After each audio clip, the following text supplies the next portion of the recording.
Oi gente, tudo bem? Nesse vídeo nós vamos aprender o conteúdo de colocação pronominal. Para entender um pouco melhor, eu sugiro que você revise o vídeo de pronome, porque você vai precisar relembrar o que são pronomes oblíquos, porque são eles que vão ser os protagonistas desse nosso conteúdo. Eu sou a professora Marcela e espero que ao final desse vídeo você se sinta apto e tranquilo para operar com esse conteúdo. Vamos lá? Primeira coisa, eu vou te ajudar a relembrar o que é um pronome oblíquo, de modo muito simples. Eu queria que me beijasse. O me é o pronome oblíquo. É um pronome pessoal, substitui eu, não é isso? A primeira pessoa do discurso. E ele está aparecendo aqui nesse formato, me. Vai aparecer aqui também como te, nesse verso bonito do Vinícius de Moraes, amo-te como amigo e como amante, e vai aparecer o me de novo aqui nessa posição esquisita no meio do verbo, dar-me-ia. Vamos entender o que são essas formas de colocar os pronomes nas frases em relação aos verbos. Você consegue perceber que o me, nessa primeira frase, está aparecendo antes do verbo beijar? E aqui o te está aparecendo depois do verbo beijar? E que o me está aparecendo no meio do verbo daria? Se você conseguiu perceber, já foi metade do nosso conteúdo, olha que bom! Todas as vezes em que o pronome aparecer antes do verbo, nós vamos chamar essa posição de próclise, ou seja, está antes do verbo. Quando aparecer depois do verbo, nós vamos chamar de ênclise. E quando aparecer no meio, nós vamos chamar de mesóclise. No entanto, não há um acaso em por que esses pronomes estão aparecendo em posição proclítica, enclítica, mesoclítica. Existem regras para isso. E são exatamente essas regras que nós vamos ver daqui para frente. Vamos lá? Por que nós usaríamos ênclise, ou seja, pronome depois do verbo? Por conta desses 4 casos. Há uma regra na gramática que diz que todas as vezes em que houver um início de período, o pronome não pode começá-lo, né? O pronome oblíquo não pode começá-lo. Então, quando o verbo iniciar a oração, for início de período, nós vamos colocar o pronome depois. Portanto, a forma correta é amo-te. Veja, o verbo está começando o período. O pronome tem que estar depois. Ah, professor, então não posso mais falar te amo? Falar você pode, mas na escrita essa é uma inadequação. A forma correta é amo-te. Quando nós tivermos frases, sentenças imperativas afirmativas, ou seja, eu estou dando uma ordem. Por exemplo, convide-o para a festa. Nesses 2 casos, então, quero que você perceba que o pronome oblíquo está aparecendo depois do verbo. O mesmo vai se dar quando houver verbo no infinitivo e esse infinitivo não estiver conjugado, flexionado, pois, por exemplo, ele começou a namorá-la. Pronome depois do verbo. Consegue perceber que isso daqui equivale a namorar ela, né? Que é uma oralidade da língua portuguesa. Então, olha aqui o que eu quis dizer com infinitivo, que não está flexionado, né? Não está conjugado, está no infinitivo, no modo como eu encontro o verbo no dicionário.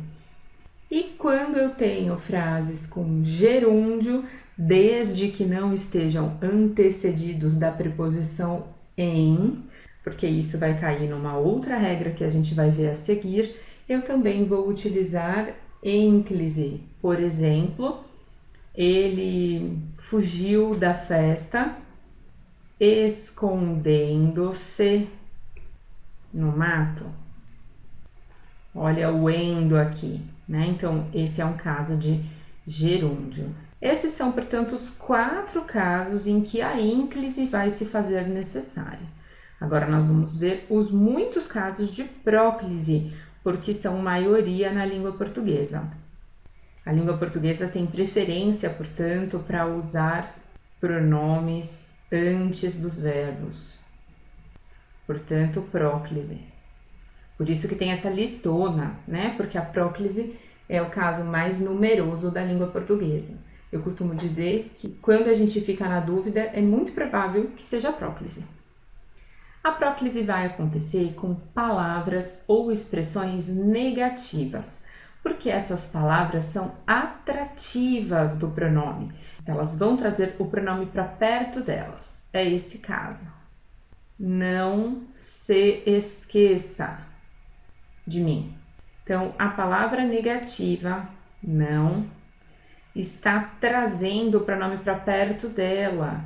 Veja que o pronome, então, está acontecendo antes do verbo, mas não por uma questão do verbo, é porque a palavra negativa é atrativa desse pronome e vai obrigar esse pronome a chegar perto dela, da palavra atrativa. A regra de colocação pronominal, ela é pensada também na sonoridade.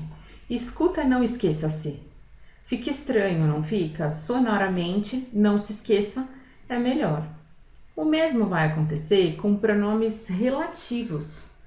Aqueles quem, qual, que, cujo, onde, quanto. Então, esses pronomes vão ser também atrativos do pronome oblíquo. Então, por exemplo, sonho, que se sonha só.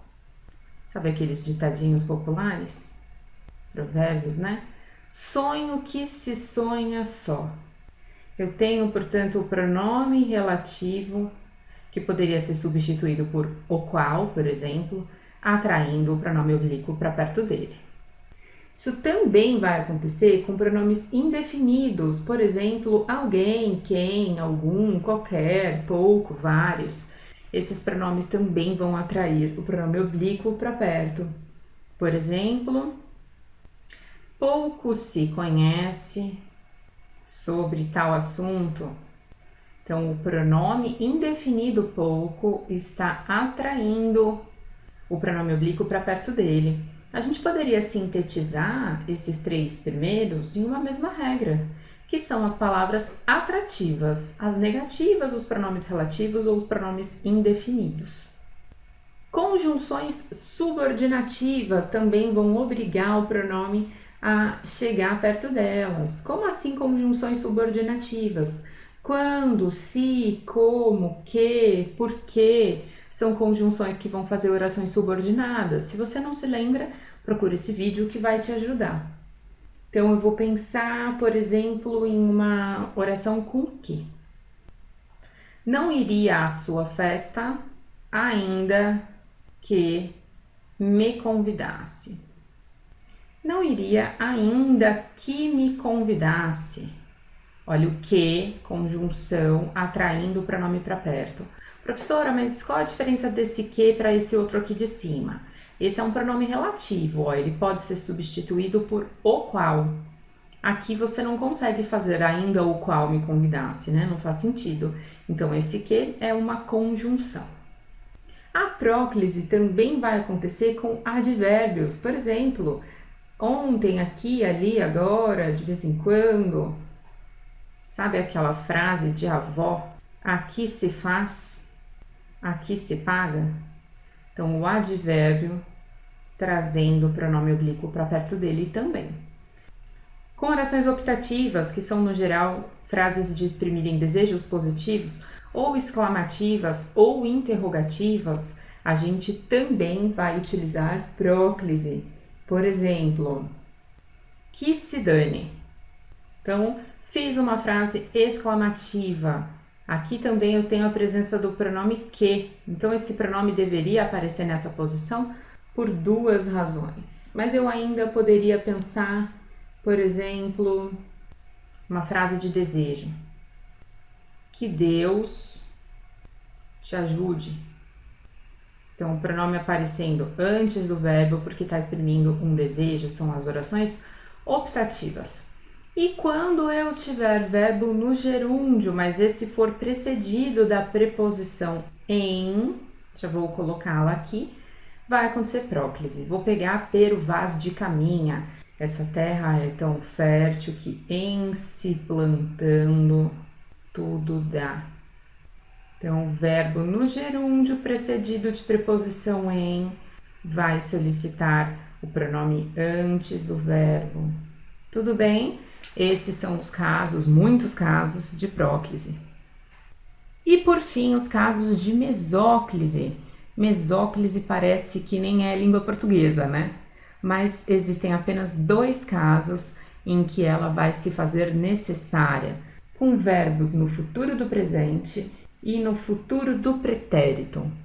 Por exemplo, eu vou fazer uma forma que não existe, só para te mostrar.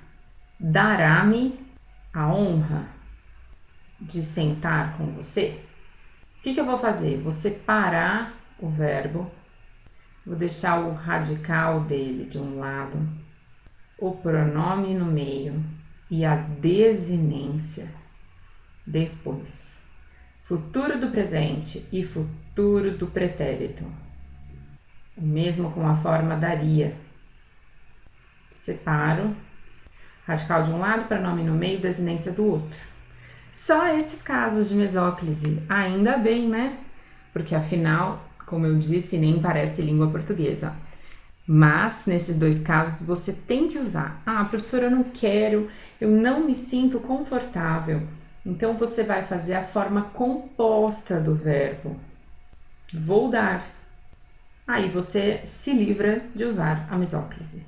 Tudo bem? Espero que sim. Até o próximo.